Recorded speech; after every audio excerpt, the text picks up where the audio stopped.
Hello, my name is Juan Herrera, and today I'll be talking about the Worcester Daily Spy article from April 28, 1873, titled The Colflex Massacre. Okay, let's go to context and background.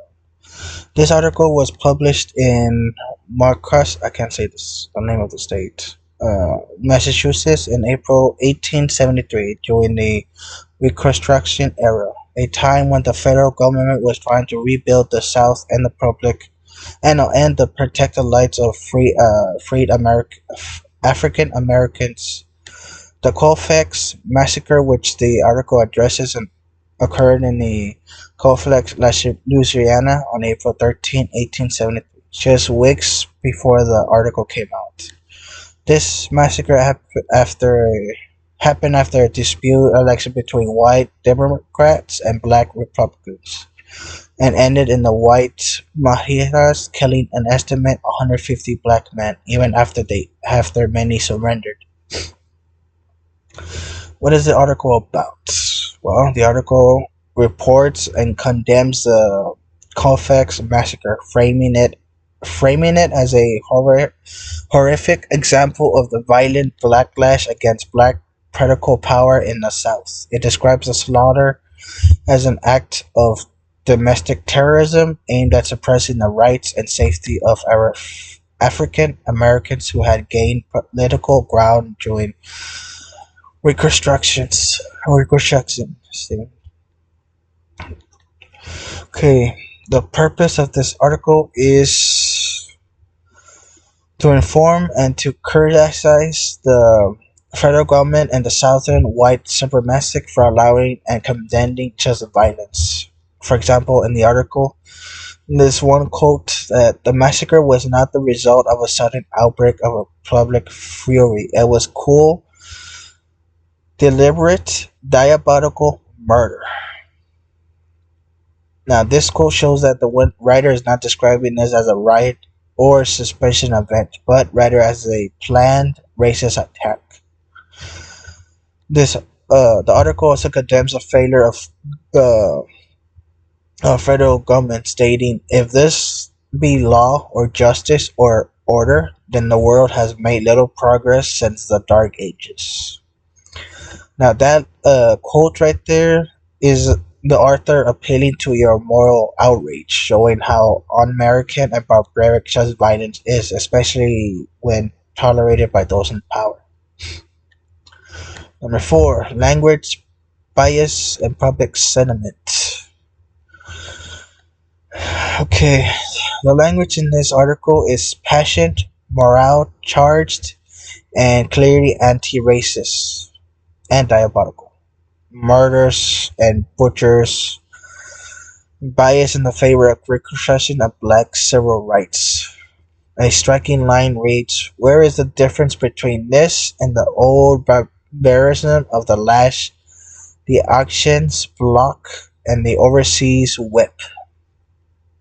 Here, this article links massacre directly to slavery era brutality, showing that the writer believes white supremacy was still fully alive, despite in pretenses.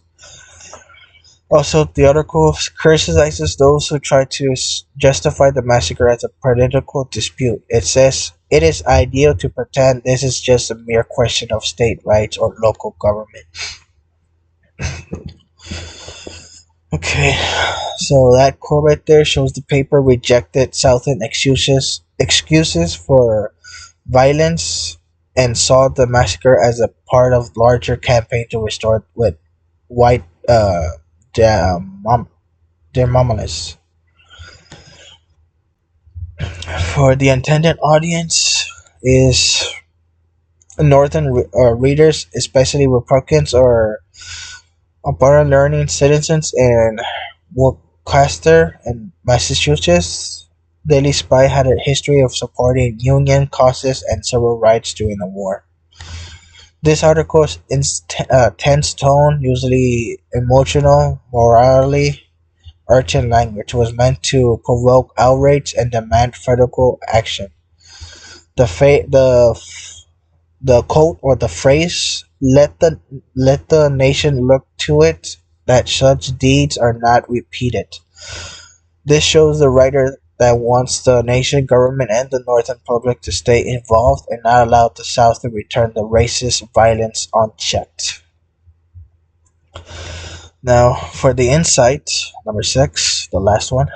This article deepens the understanding of how fragile the Reconstruction really was, and how quickly the progress for Black Americans was violated, resisted, and also shows me how newspapers weren't just passively reporting; they were actively trying to shape public opinion and hold the government accountable.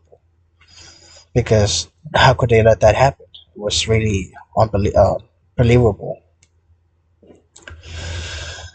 Okay, like why didn't the federal government do more to punish the killers? Like, how did the events like this contribute to the end of Reconstruction just a few years later, when the black citizens were left more vulnerable? But yeah, it is crazy what's happened. Okay, time for my closing. Well, thank you for watching, and I know it's supposed to be five. I kind of went a little bit overboard, but yeah. So the core massacre and this article are painful but essential reminders of how the fight for justice didn't end with the Civil War, and in many ways, it was just the beginning.